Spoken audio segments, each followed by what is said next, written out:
के सौजन्य से डॉक्टर डीके पांडे द्वारा पत्रकारों को सम्मानित करने के लिए एक विशेष कार्यक्रम का आयोजन मकर संक्रांति के शुभ उपलक्ष्य में किया गया है। डॉक्टर डीके पांडे, जो कि फिजियोथेरेपी के क्षेत्र में काफ़ी ख्याति प्राप्त करने वाले चिकित्सक हैं और इनके कार्य कुशलता अनुभव का ही यह प्रभाव है कि काफ़ी दूर दराज से मरीज इनके पास फिजियोथेरेपी की समस्या लेकर के आते हैं। आइए हम बातचीत करेंगे डॉक्टर डीके पांडे उर्फ रिंकू जी से कि doctor Vinod Kumar Pandey charitable trust के सौजन्य से पत्रकारों को सम्मानित करने का इन्होंने जो प्रयास किया है, इसके पीछे मुख्य उद्देश्य क्या है। बहुत बहुत स्वागत है डॉक्टर साहब का।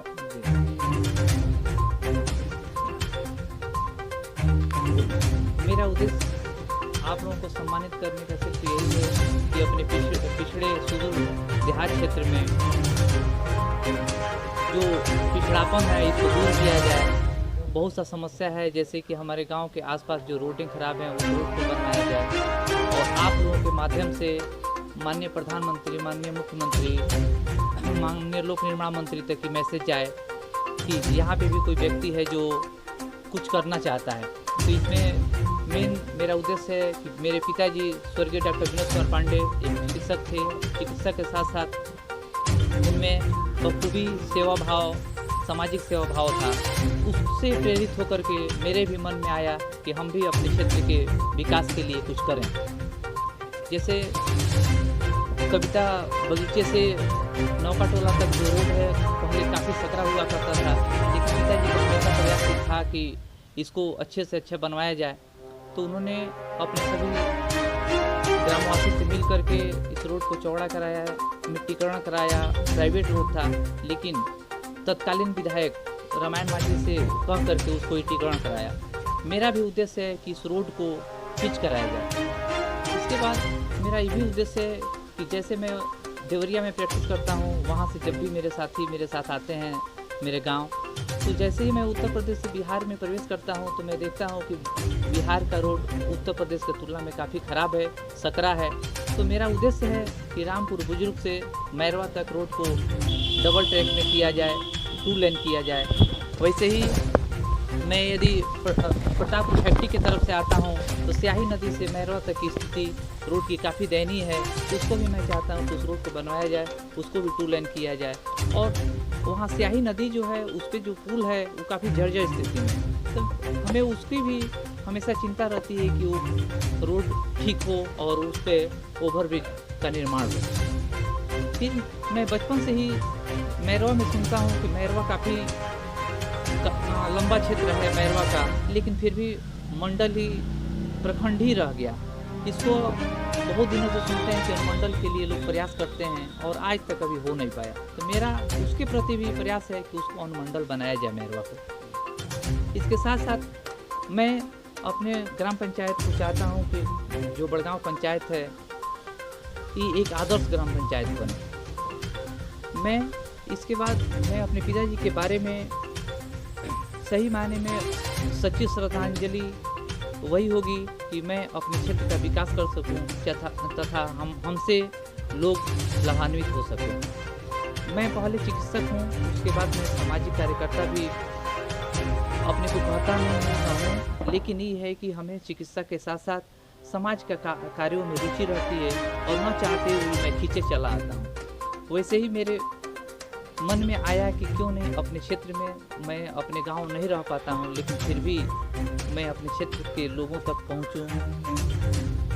तो इसका सबसे अच्छा माध्यम लगा कि आप जैसे लोगों को यदि सम्मानित करेंगे, आप लोग मीडिया कर्मी हैं, आप लोग मीडिया के माध्यम से लोगों तक अपना पहचान बनेगा। जी डॉक्टर साहब, सबसे बड़ी बात यह है कि मकर संक्रांति के शुभ दिन आप जो पत्रकारों को सम्मानित कर रहे हैं और आपने अपने पंचायत के बहुत सारे जनमानस की समस्याओं के विषय में बतलाया।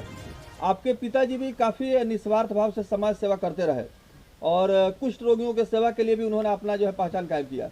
तो मैं जानना चाहूँगा, क्या आपके अपने पिताजी के नक्शे कदम पर आप चलना चाहते हैं? बिल्कुल बिल्कुल, क्योंकि मेरे पिताजी चिकित्सा के साथ साथ सामाजिक कार्यकर्ता, उनकी पहचान मतलब जिले प्रदेश तक थी और उसके बदौलत जब वो पहले कांग्रेस का कांग्रेस पार्टी में थे तो उस समय तत्कालीन विधायक गोरखराम जी थे, और उस समय जगन्नाथ मिश्रा बिहार के मुख्यमंत्री थे।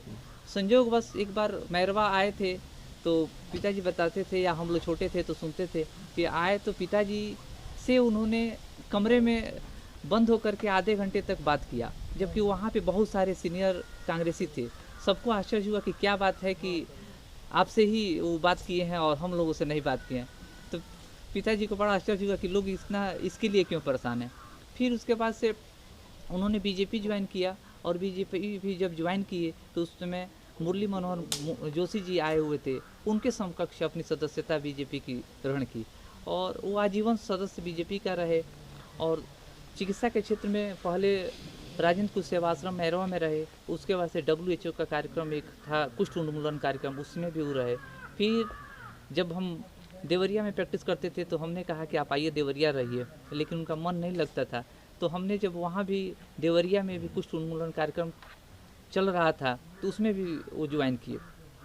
उसी बीच उनकी तबीयत खराब हुई, और तबीयत खराब होने के बाद से हम देवरिया, गोरखपुर, लखनऊ, बॉम्बे तक उनको दिखाया गया। इलाज करने का हर समय वो प्रयास हम लोगों ने किया, लेकिन संयोगवश सेवा काल में ही उनकी मृत्यु हुई।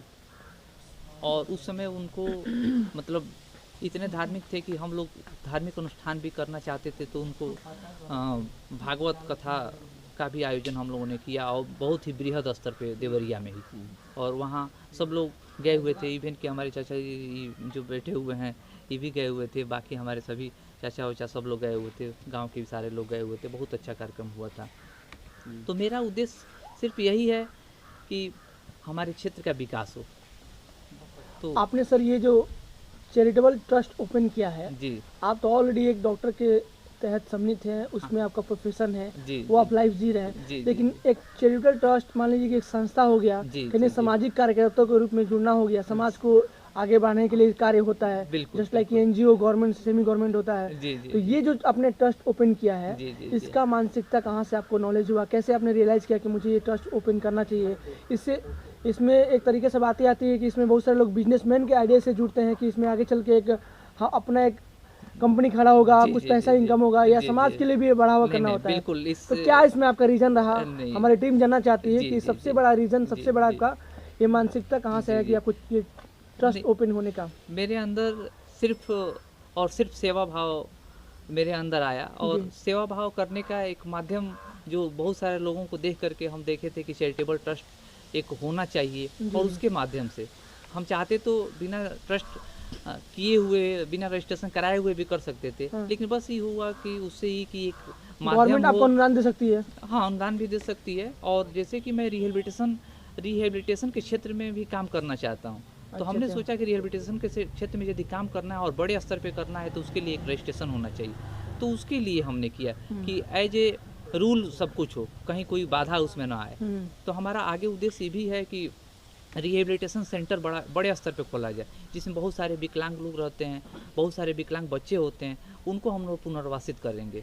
और रिहेबिलिटेशन का डिफिनीशन ही होता है कि रीएडेप्टेशन ऑफ लाइफ, मतलब कि जो व्यक्ति बिल्कुल विकलांग है उसको उस लायक बना दीजिए कि वो अपना भरण पोषण का कार्य अच्छे तरीके से कर सके, हाँ, आत्मनिर्भर हो जाए। और हम लोगों के अंदर जो फिजियोथेरेपी विभाग है इसमें यही सिखाया जाता है कि जो भी पेशेंट आपके पास आते हैं उसको उस लायक बनाइए कि वो आत्मनिर्भर हो जाए, अपना काम खुद से वो कर सके। और मैं प्रेरित होकर के हमेशा मेरा ये मोटो रहता है, और मेरा मन भी लगता है कि अपने गांव के लिए मैं कुछ करूं, अपने क्षेत्र के लिए कुछ करूं, अपने शहर के लिए कुछ करूं।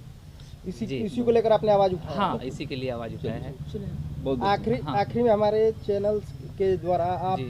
ये क्षेत्र क्या कीजिएगा, क्या संदेश देना अपने, जैसे कि हम लोग बॉर्डर पे हैं, बिल्कुल यूपी और बिहार के बॉर्डर पे, तो हम ही चाहते हैं कि जहाँ भी जो अच्छा काम होता है उसको देख करके, तो मेरा तो सबसे पहला मोटो यही रहता है कि उत्तर प्रदेश से मैं जब बिहार में प्रवेश करता हूँ तो बिहार की रोडें जो खराब हैं उस रोड को बनवाया जाए, ताकि बिहार और उत्तर प्रदेश को का अंतर न दिखे, और जो भी हमारे साथी यदि उत्तर प्रदेश से बिहार में आते हैं तो उनको भी अच्छा लगे कि हाँ यहाँ भी हुआ है, जबकि वाकई में बिहार गवर्नमेंट काम करती है, लेकिन बॉर्डर पे आकर के हम लोग देख करके बाकी लोगों को लगता है कि यहाँ कुछ हो नहीं पा रहा है उस तरह का।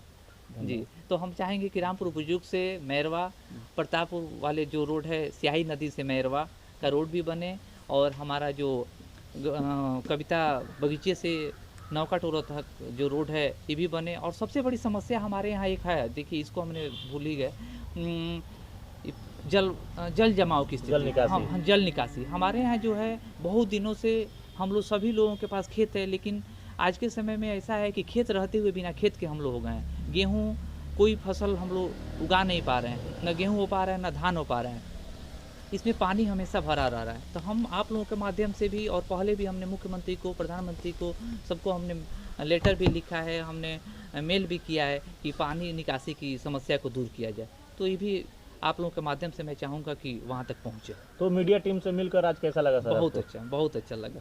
और और आप सभी संक्रांति का शुभकामना दे दीजिए पूरे बिल्कुल, आप क्षेत्रवासियों को। सभी को मकर संक्रांति की हार्दिक शुभकामना। और आप सभी मित्रों से मिलकर के बहुत अच्छा लगा। बहुत बहुत बहुत बहुत धन्यवाद सर। बात करने